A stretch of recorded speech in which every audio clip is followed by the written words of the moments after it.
Alaskan snowy owls have a brood of 6 fluffy chicks and only 8 weeks in which to raise them. The parents provide them with 30 lemmings a day. For the chicks will need to triple their weight before they reach independence. Unusually for an owl, snowies hunt by day. And over the next 2 weeks, they take full advantage of the Arctic's continuous light. But this morning, the female returns to an empty nest. Her chicks are nowhere to be seen.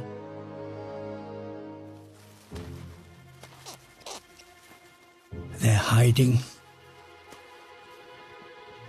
They're so big, the whole group might be spotted by predators, so they have scattered across the tundra.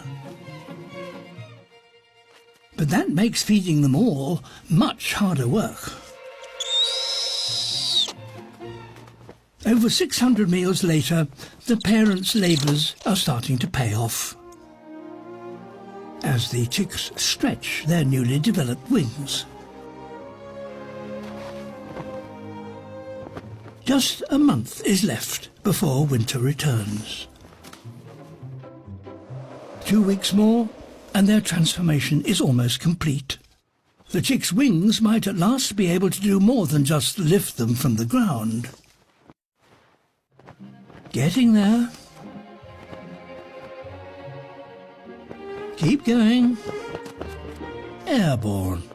The youngsters are ready for independence, and the exhausted parents can take a well-earned rest.